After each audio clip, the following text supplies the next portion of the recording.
네, 오늘 이 시간 저희들에게 주신 하나님의 말씀은 디모데전서 5장 1절로부터 3절 그리고 17절 말씀 함께 나누도록 하겠습니다.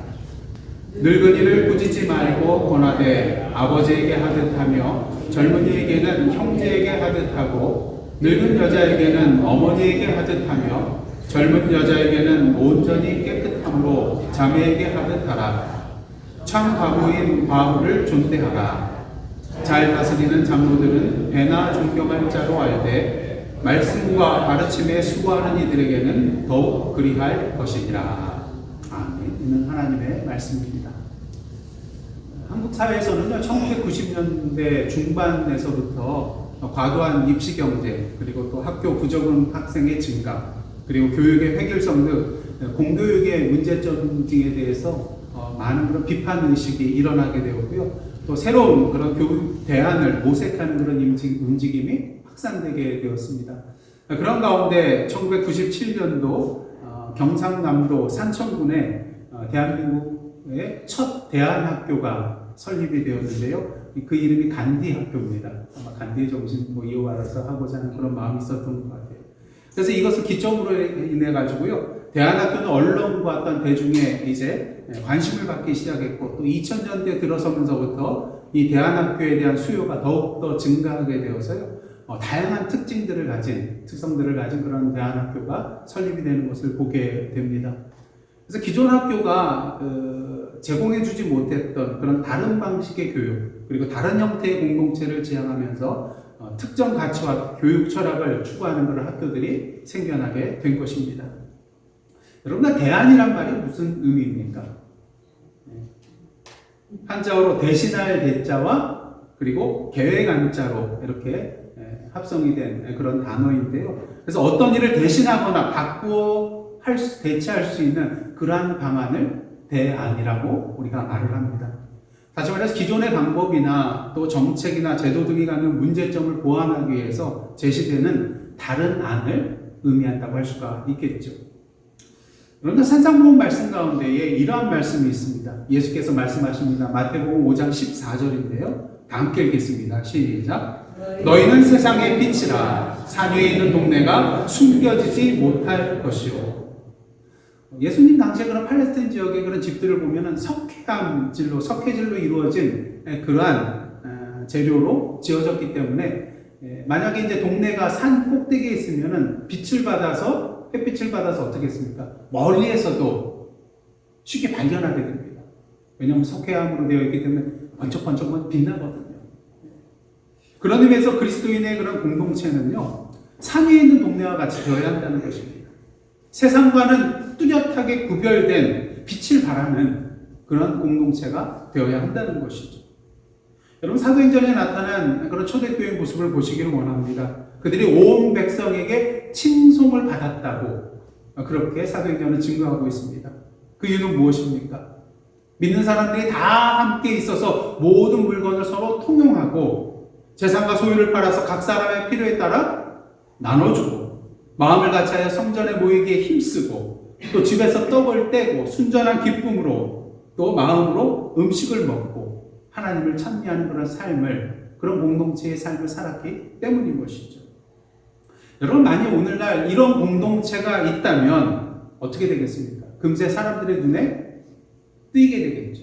그래서 사람들이 방송국에 뭐합니까? 제보를 하겠죠. 이런 공동체가 있습니다.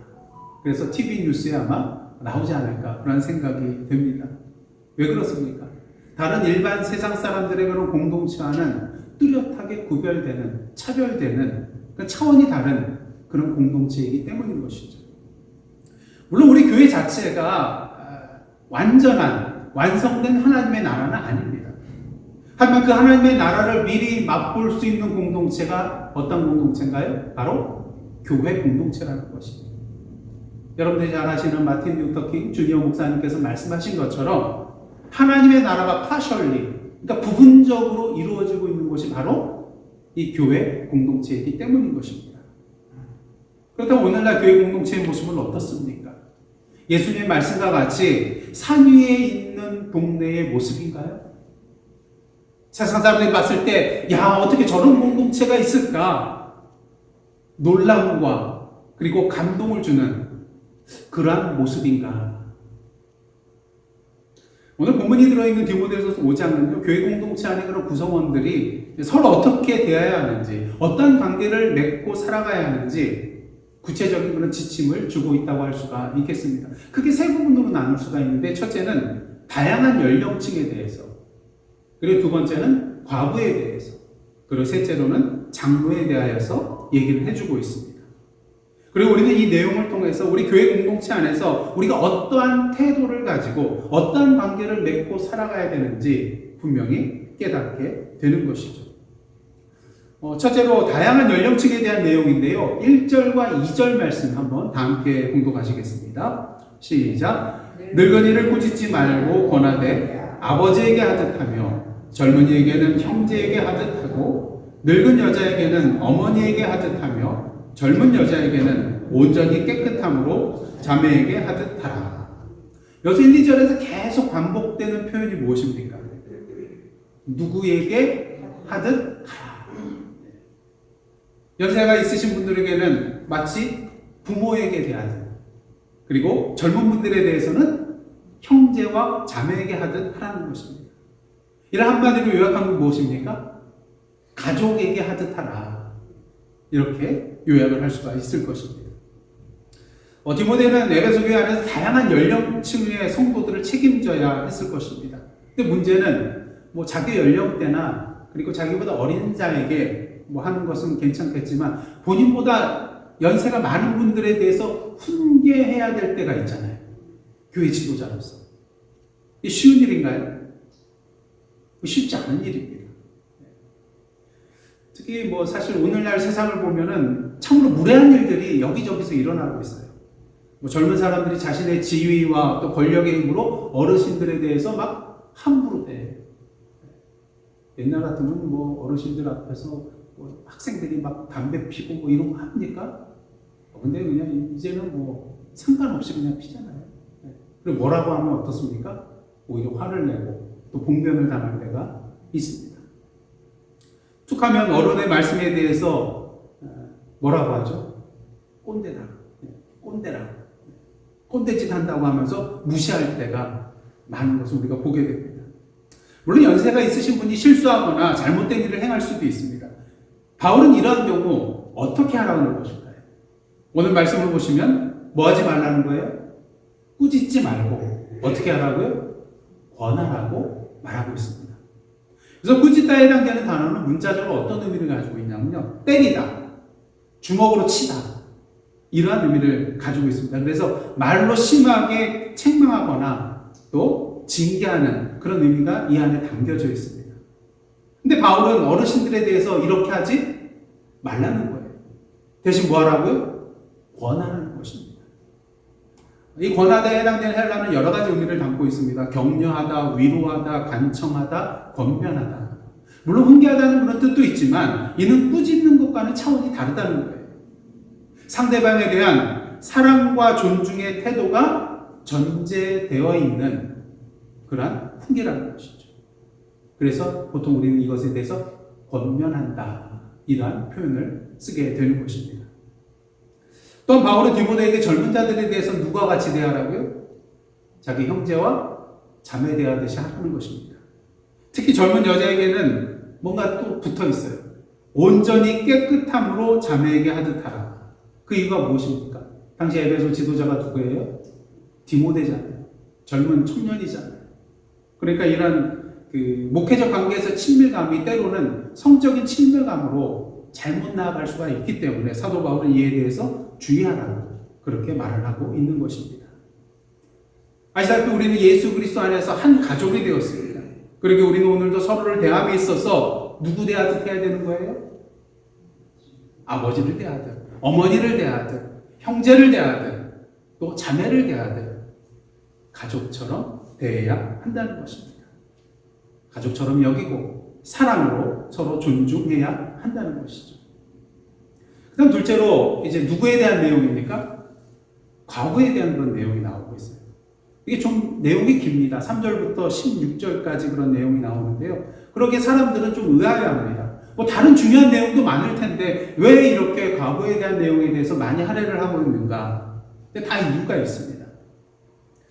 오늘 많은 국가에서는 사회복지제도를 통해 가지고 국민들이 최소한의 인간다운 삶을 누릴 수 있도록 다양한 혜택을 제공하고 있습니다. 단순히 경제적인 지원뿐만 아니라 의료 혜택, 그리고 또 기본적인 교육 등 삶의 기본적인 영역들을 포괄하고 있는 그런 복지제도가 특히 선진국에서는 많이 이루어지고 있는 것을 보게 되죠. 그다음 국가가 왜 돈을 들여서 이러한 일을 하겠습니까? 그 나라의 백성들이잖아요. 국민들이잖아요. 그래서 모든 국민이 그래도 최소한의 기본적인 삶의 질을 유지해 나갈 수 있도록 하고자 하는 것입니다. 그리고 이렇게 하는 이유 중에 하나는요, 사실 우리 주변에 그러한 삶의 질을 누리고 있지 못한 사람들이 많다면 다른 사람들의 삶은 어떨까요? 고통스러울 거예요. 그러니까 국가 차원에서 모든 사람들이 어느 정도의 삶의 수준을 유지해 나갈 수 있도록 이렇게 복지 혜택을 베풀어 주는 것입니다. 다 국가라는 가족 공동체의 일원이거든요. 하지만 초대교회 당시 이러한 사회복지제도가 있었을까요? 전혀 없었습니다. 그렇게 돌봐줄 사람이 아무도 없고 스스로 살아갈 수단이 없는 이들을 돌봐주는 일을 누가 했을까요? 바로 교회 공동체가 했다는 것입니다. 그리고 그 돌봄의 대상 중 가장 대표적인 사람들 중에 하나가 누구였을까요? 바로 과부였다는 것입니다. 근데 그도 그럴 것이 고대 사회에서는요, 남편을 잃은 여인들은 극빈층으로 살아갈 수밖에 없었거든요. 특히 과부로서 그리스도인이 된다는 것은 어떤 의미를 담고 있냐면요, 자신의 가족과 친질로부터 버림을 당하고 관계가 단절되는 그런 의미를 담고 있다는 것입니다. 안 그래도 힘든데 더욱더 살아가기가 힘들게 된다는 것이죠. 그렇게 바울은 3절을 통해서 이렇게 말하고 있습니다. 다 함께 읽겠습니다. 시작. 참 과부인 과부를 존대하라. 여기서 존대한다는 그런 단어는요, 단순히 그냥 존경하고 공경하다 의미를 넘어서 더 깊은 의미를 가지고 있는데 어떤 차원까지 나가냐면요, 물질적으로 돕는 것과 또 그 대상에 대해서 가치를 두어서 귀하게 여기는 그런 의미까지도 이 안에 담겨 있다고 합니다.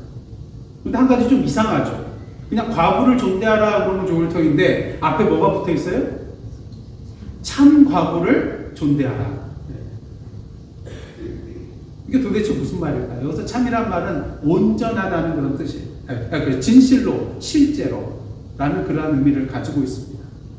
그럼 뭐 가짜 과부도 있습니까? 실제로 아닌 그런 사람들이 있겠습니까? 그래서 이렇게 참 과부라는 그런 표현이 쓰인 이유는요, 과부 중에는 자기 자녀가 있는 과부도 있을 거 아니에요. 그리고 자기 친척들이 있는 그런 사람들도 있을 거 아니에요. 그러다 기본적으로 이 과부를 돌봐야 될 책임 있는 사람이 누굴까요? 그 자녀와 그리고 친족이라는 것입니다. 그렇게 바울은 8절을 통해서 이러한 말을 합니다. 누구든지 자기 친족, 특히 자기 가족을 돌보지 아니하면 뭘 배반한 사람이에요? 믿음을 배반한 사람이에요. 그리고 누구보다 더 악한 사람이에요?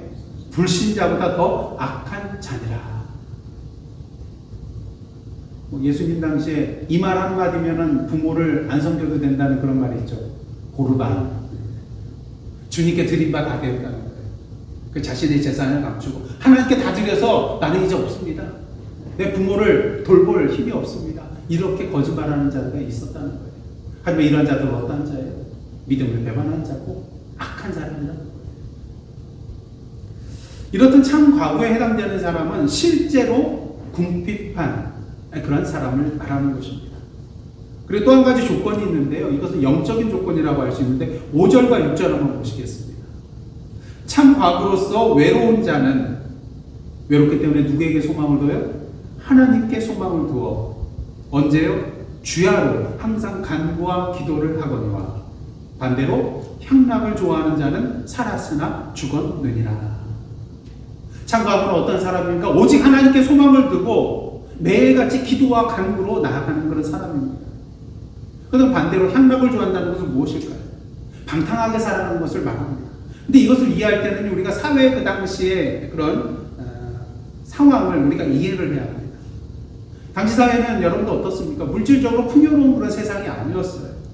그러게 예수님께서도 주기도문 가르쳐 주실 때 어떠한 양식을 달라고 기도하라고 해요? 일용할 양식을 달라고. 그러니까 그 당시 사회에서는요, 하루 지금 당장 먹고 살기가 힘든 그런 사회였다는 것이죠. 그런 의미에서 과부들이 일자리를 찾기가 쉬웠을까요? 결코 쉽지 않았다는 것입니다. 그러게 어느 유혹에 잘 빠지게 되었을까요? 몸을 팔아서 매춘을 해서 수입을 얻고자 하는 그런 유혹에 쉽게 노출되어 또 그러한 길로 빠지는 사람들이 많이 있었다는 것입니다. 그렇게 바울은 이러한 과부들이 유혹에 빠지지 않도록 존대하여 보살필 것을 말하고 있다는 것이죠. 그리고 또 특이한 것은 이번 말씀을 이렇게 준비하면서 이런 내용이 있었는지 새삼스럽게 처음 발견했어요. 당시에는 명부가 있었는데 누구의 명부가 있었을까요? 과부의 명부가 있었다는 거예요. 교회 안에. 9절로부터 10절입니다. 과부로 명부에 올릴 자는 나이가 60이 덜 되지 아니하고 한 남편의 아내였던 자로서 선한 행실의 증거가 있어 혹은 자녀를 양육하며 혹은 나그네를 대접하며 혹은 성도들의 발을 씻기며 혹은 환난 당한 자들을 구제하며 혹은 모든 선한 일을 행한 자라야 할 것이요. 그럼 이 명부는 도대체 이 명부에 들어있는 사람이 이제 구제의 대상이 되고 돌봄의 대상이 되는 것일까? 근데 존 스토트는요, 이 명부에 대해서 그렇게 생각하지 않고 있어요. 아마 이 명부는 앞서 말씀드린 것처럼 교회의 도움과 보살핌을 받을 수 있는 과부의 조건을 말하기보다는 과부로서 교회에 봉사하고 헌신할 수 있는 자에 대한 명부가 아니었을까? 이렇게 이해를 합니다. 좀 차원이 다르죠? 도움받는 자격 명부가 아니라 과부로서 교회 안에서 직분은 없지만 영적으로 어떤 선한 일을 하고 교회를 섬기고 또 영적으로 좋은 일들을 해나갈 수 있는 그러한 자들의 명부였다는 거예요. 근데 그 조건이 뭡니까? 첫 번째로 나오는 게 나이가 60이 덜 되어서는 안 된다는 거예요. 그러니까 60 이상이 이 명부에 들어올 수 있다는 것입니다. 이게 도대체 어떤 의미일까요?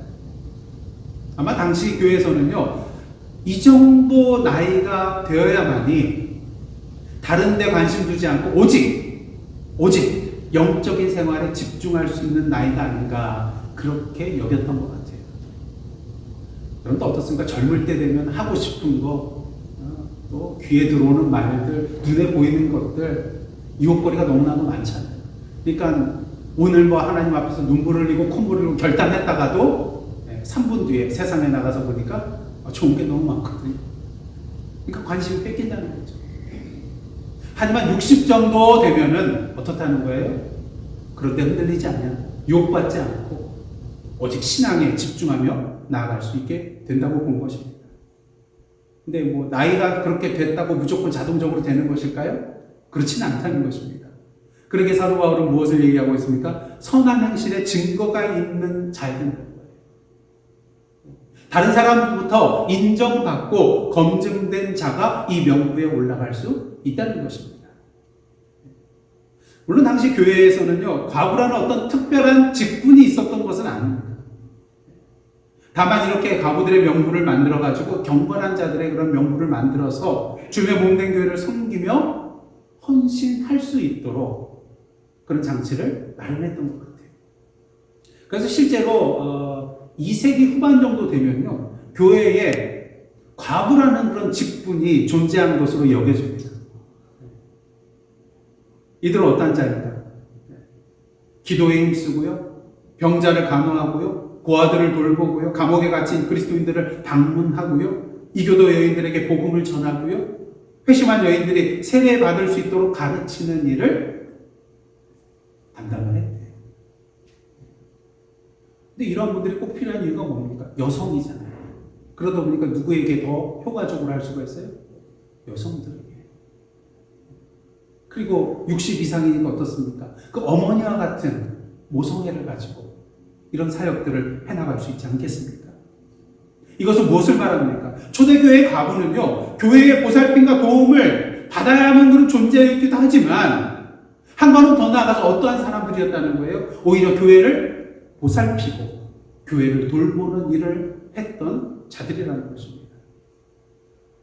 그럼 오늘날 할아버지, 할머니들 어떻습니까? 물론 자녀의 도움을 받아서 그렇게 살아가셔야 되는 분들도 계시지만 요즘은 어때요? 결혼해서 출가했는데도 불구하고 무슨 서비스를 해야 돼요? 애프터 서비스를 계속 해줘야 돼요. 뭐 그렇게 자꾸 부탁할 게 많은지, 안부 묻는 전화보다도 뭐 해줄 수 있느냐는 그런 전화가 많고요. 특히 누구를 돌봐줘야 돼요? 손자, 손녀들을 돌봐줘야 되는 그런 경우가 많습니다. 근데 어쩔 때는 뭐 기쁨으로 하지만 어떨 때는 이 나이에 내가 이거 계속 해야 되나 그렇게 하면서도 계속 하는 이유가 뭘까요? 내 가족이잖아요. 피부치잖아요. 마찬가지로 초대교회의 가부는요, 교회의 돌봄을 받아야 하는 자들이었지만 그냥 돌봄만 받고 있지 않았습니다. 오히려 교회를 돌보는 그런 자리에 서서 교회를 섬기고 헌신하였다는 것이죠. 사실 60세 이상이면 그 당시에는 뭐 굉장히 연로하신 분들이잖아요. 근데 그럼에도 불구하고 일을 한 이유는 무엇입니까? 교회 공동체의 사람들이 다 나의 가족이고. 그 다음 이제 마지막으로 장로에 대한 그런 내용인데요. 17절 말씀 한번 다 함께 읽겠습니다. 시작. 잘 다스리는 장로들은 배나 존경할 자로 알되 말씀과 가르침에 수고하는 이들에게는 더욱 그리할 것입니다.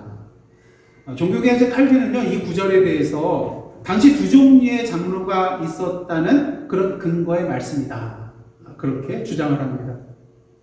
어떤 장로냐면, 첫째는 일반적인 목회와 행정 기능을 감당하는, 그러니까 17절 상반절에 다스리는 장로의 유형이 있고, 그 다음 두 번째는 뭘까요? 가르치는 사역으로 부르심을 받는 17절 하반절. 어떤 사람입니까? 가르침에 수고하는 이들. 이런 두 종류의 장로가 있었다. 이 두 번째 장로에 해당되는 사람은 오늘날 어떤 사람이죠? 바로 저 같은 목사를 말합니다. 그래서 미국 장로계도 보면요, 이렇게 장로의 그런 직분을 두 가지로 나눠서, 그래서 오늘날 이제 번역된 것을 보니까 사역 장로, 그 다음에 이제 말씀 가르치는 그런 장로로 이렇게 구분하는 것을 우리가 보게 됩니다. 근데 굳이 오늘 본문의 말씀을요, 이렇게 그 장로를 굳이 두 가지로 나누는 그런 근거로 안 봐도 될 이유가 있습니다. 왜냐하면 디모데전서 3장에 보면 감독에 대한 그런 자격이나 이런 내용이 나오는데 장로와 마찬가지입니다. 근데 여기서 보면은 이 감독 장로는 가르칠 수 있어야 하고 또 하나님의 교회를 돌볼 줄도 알아야 한다는 그런 내용이 같이 나오고 있어요. 분리된 게 아니라는 것이죠. 장로로서 감독으로서 해야 될 일 중에 가장 중요한 것 중에 하나가 뭐냐? 가르치는 것과 또 교회를 돌보는 이러한 것들을 다 해나가야 된다는 것입니다. 어찌되었든 중요한 사실은요, 바울은 교회의 장로들에 대해서 뭐 해야 된다고 말하고 있어요? 존경해야 된다고 말하고 있습니다. 근데 여기서 말하는 존경, 보통 우리가 생각하는 그런 존경과는 조금 의미가 달라요. 그래서 티베라는 그런 헬라어를 쓰는데요, 어떤 의미를 담고 있냐면 아너, 영예 이라는 뜻도 있고요, 또 사례금이라는 그런 표현도 이 안에 담겨져 있습니다. 그럼 이것을 통해 가지고 어떤 사람이 말할 수가 있어요? 여러분, 사도 바울은 어떤 사람이었어요? 사례비 받는 사람이었습니까?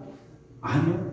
천막 만드는 그런 기술을 가지고 본인이 돈을 벌어가지고 필요를 채우면서 선교 사명을 감당했던, 목회 사역을 감당했던 자가 바로 사도 바울입니다.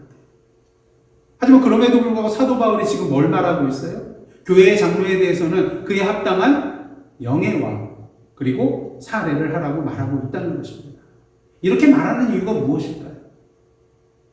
교회 사역자들로 하여금 생활 걱정 없이 온전한 말씀 연구와 가르침과 그리고 교회를 돌보는 일에 뭐 하도록요? 전념하도록 하게끔 하는 그런 말이라는 것입니다. 그렇게 바울은 말합니다. 18절 한번 보시겠습니다. 성경에 일렀으되 곡식을 밟아 떠는 소의 입에 뭐라고요? 망을 씌우지 말라. 지금 열심히 일하고 있는 소 입에 마음을 씌우지 말라는 건 뭐예요? 뭘 주라는 거예요? 먹을 거 주라는 거예요. 그 다음 또 일꾼이 그 싹을 받는 것이 마땅하다 하였느니라. 중요한 사실은 이렇게 우리가 장로를 존경해야 되는 이유는요, 그들이 교회를 위하여 뭐하고 있습니까? 최선을 다해서 섬기고 있잖아요. 모든 사람의 신앙의 모범이 됨으로써 교회를 영적으로 바로 세우고 바로 인도에 나아가는 자가 바로 이 장로라는 것입니다. 그렇게 바울은 이런 말을 덧붙이고 있습니다. 22절 상반절입니다. 다음 때 읽겠습니다. 시작. 아무에게나 병소리 안수하지 말고. 그만큼 신중하게 검증된 자를 장로로 세워야 함을 말하고 있다는 것입니다. 왜 그렇습니까? 잘못 세웠다가는 교회가 흔들리고 무너져 내려가기 때문인 것이죠. 여러분, 한국을 보시면은 국가의 고위공직 후보자들을 임명하기에 앞서서 국회에서 뭐 합니까? 인사청문회를 해요. 인사청문회. 그거 하는 이유가 무엇입니까? 고위공직자들에 올라갈 사람이기 때문에 잘 뽑아야 됩니다. 만일 자격 없는 자가 그 자리에 올라가게 되면 어떻게 되겠습니까? 나라가 제대로 돌아가지 않게. 그로 인하여 피해를 보는 사람은 누구예요? 국민들이 피해와 손해를 보게 되기 때문인 것입니다. 지금까지 저희들은 디모데전서 5장을 통하여 교회 공동체 안에서 우리가 어떤 태도를 가지고 서로를 대하며 관계해야 되는지 함께 말씀을 나누었습니다. 한마디로 누구에게 하듯 해야 되는 거예요? 가족에게 하듯. 교회 공동체는 주님 안에서 가족 공동체이기 때문인 것입니다. 그렇게 교회 공동체는 어떤 곳이 되어야 되는가? 서로 짐을 져주고 서로 책임져 주는 그런 공동체로 나아가야 하는 것입니다. 초대교회가 과부를 존대하며 돌본 것처럼 어려운 처지에 있는 그런 성도들을 우리는 찾아가서 돌보며 도와줘야만 하는 것입니다. 초대교회가 장로들을 존경하며 생활을 도와준 것처럼 교회 사역자들을 존경하며 생활을 도와줘야 하는 것입니다. 근데 이것은 끝이 아니죠. 초대교회 가부가 전적으로 교회를 위하여 섬기며 헌신한 것처럼 초대교회 장로가 교회의 영적인 아버지의 역할을 감당하며 헌신한 것처럼 우리는 교회의 돌봄과 도움을 받기만 하는 것이 아니라 한 걸음 더 나가서 무엇을 해야 되는 것입니까? 교회를 돌보고 성도를 돕는 일에 최선을 다해야 한다는 것입니다.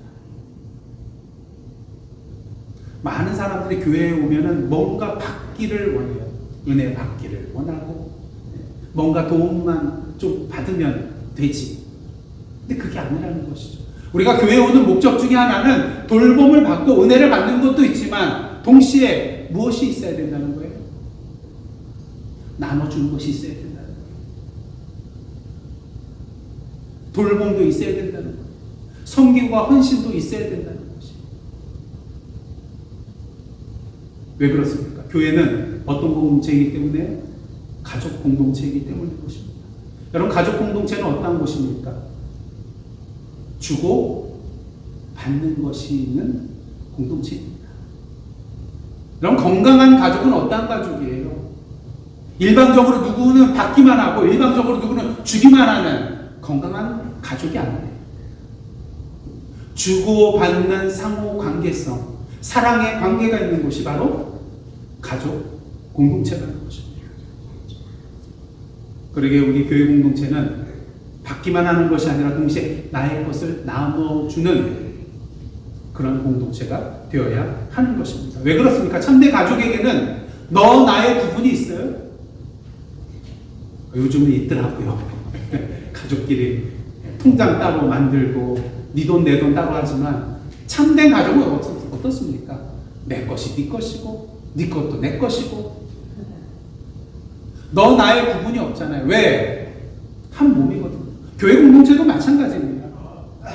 교회 공동체의 머리 되신 분이 누구세요? 예수 그리스도십니다. 예수 그리스도 안에서 우리는 모두 다 한 몸이에요. 서로의 각 지체라는 것이죠. 여러분, 몸의 지체가 나 수 틀려서 나 안 해, 쉴래, 이런 거 봤습니까? 아니잖아요. 한 마음과 한 뜻으로 함께 나아가잖아요. 서로에게 도움을 주잖아요. 서로 아파하잖아요. 서로 좋아하잖아요. 이런 모습이 우리 교회 공동체 안에 있어야 한다는 것입니다. 예수께서 우리를 섬기신 것처럼 사랑하신 것과 같이 오늘도 예수 그리스도의 장성한 분량에 충만한 데까지 이르기까지 우리 교회 공동체가 함께 더불어 자라나가야 한다는 것이죠. 그런데 오늘날 교회의 문제가 무엇입니까? 인도의 마하마트 간디가 이러한 말을 했습니다. 뼈가 있는 그런 말씀이에요. 나는 예수를 좋아합니다. 그래서 간디의 비폭력 무장주의가 어디에서 나온 거예요? 예수님의 산상보험으로부터 나온 거예요. 그 영향을 받아서. 그리고 그 영향을 또 누가 받습니까? 마틴 루터 킹 주니어 목사. 근데 예수를 좋아해요. 그런데 뭐라고 해요? 그러나 기독교인은 싫어합니다. 왜냐하면 그들은 예수와 전혀 닮지 않았기 때문입니다. 저와 여러분은 어떻습니까? 저희 예산한 선교교회는 어떻습니까? 저는 오늘 본문 말씀을 이렇게 설교를 하면서 계속 제 머릿속에 한 분의 모습이 떠올랐어요. 그분이 누구냐 하면 지금 나일스 양로원에 계시는 우리 홍화숙 전도사님의 모습이 계속 머릿속에 맴돌게 되더라고요. 아시다시피 우리 홍 전도사님은 평생 독신으로 사실 분입니다. 근데 엄밀히 말하면 독신으로 사신 분이 아니에요. 우리 주님과 결혼하셨고 또 주님의 몸된 우리 교회와 결혼하며 사신 분이기 때문인 것이죠. 그렇게 평생 주님을 위하여, 평생 주님의 몸된 교회를 위하여, 그리고 성도들을 위하여 사랑으로 섬기고 헌신하신 분이 바로 우리 홍화수 전도사님이십니다. 그리고 우리 성도님들 뵐 때마다 자녀들까지 막 기억하시잖아요. 여러분의 그 자녀들이 홍 전도사님의 손길과 또 기도의 눈물의 기도 속에서 자라났음을 저는 의심치 않습니다. 자기보다도 주님의 몸된 교회를 위하여, 교회의 성도들과 그 자녀들을 위하여 헌신하고 섬기셨던 우리 전도사님의 모습. 그러게 나일스 용론에 갈 때마다요, 교회와 성도들의 안부를 먼저 물으세요. 그럼 제가 찾아가면 바쁜데 왜 왔어? 오지 말라. 그러면서 또 기도를 해주세요. 지난번 찾아갔을 때도 제가 기도하기 전에 먼저 전사님이 갑자기 기도를 막 저를 위해서 시작을 하시더라고요. 우리 전도사님이 그러한 분이세요.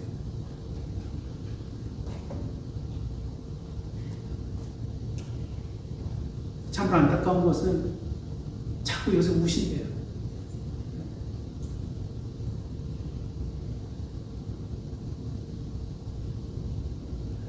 참으로 정신적으로 어려운 가운데 있으신 우리 홍 전사님, 그럼에도 불구하고 우리가 찾아갈 때마다 반겨하시고 기뻐하시고 기도해 주시고 걱정해 주시고 염려해 주시는 이 전도사님, 우리 전도사님 왜 이러실까요? 우리를 자신의 가족으로 여기고 계시기 때문인 것입니다. 아시다시피 양론에 가면요, 가족들이 있어도 찾아오지 않고, 아예 가족이 없는 분들도 계시지만 멀리 계시거나 가까이 있어도 찾아오지 않는 분들이 있어요. 그런 분들 참 외로워 보이시더라고요. 제가 어쩔 때 가면요, 제가 온 것만 해서 좀 관심을 갖고 막 쳐다보세요.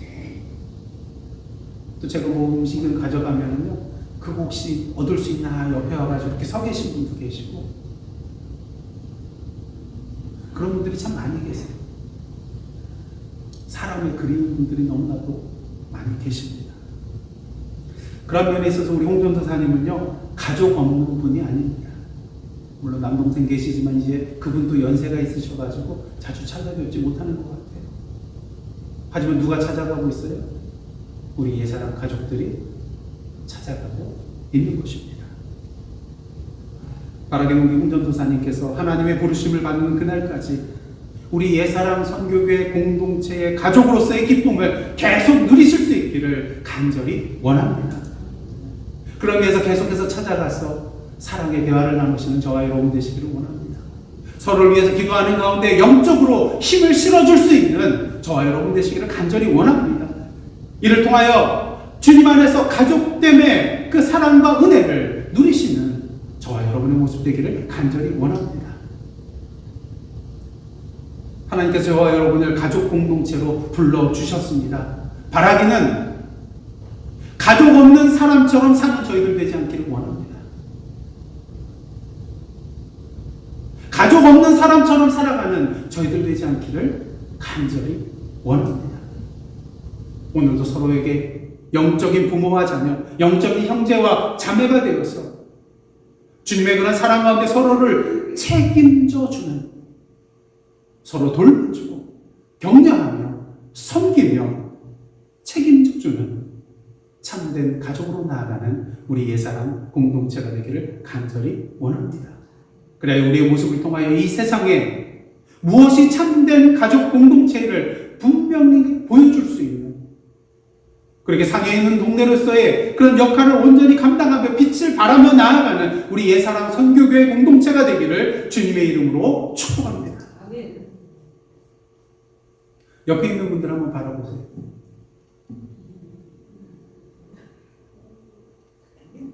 옆에 있는 분이 바로 여러분의 가족입니다. 기도하시겠습니다. 하나님, 아버지이신 여호와 하나님 안에서, 예수 그리스도 안에서 저희들을 가족으로 불러주심에 감사드립니다. 바라기는 오늘도 가족 없는 자처럼 살아가는 저희들 되지 않도록 인도하여 주시고, 주님의 사랑 안에서 서로 사랑하며 섬기며 책임져주는 참된 가족의 기쁨과 은혜를 누리며 나아가는 주님의 몸된 옛사람 가족 공동체 되게 하여 주옵소서. 예수님의 이름으로 기도드리옵나이다. 아멘.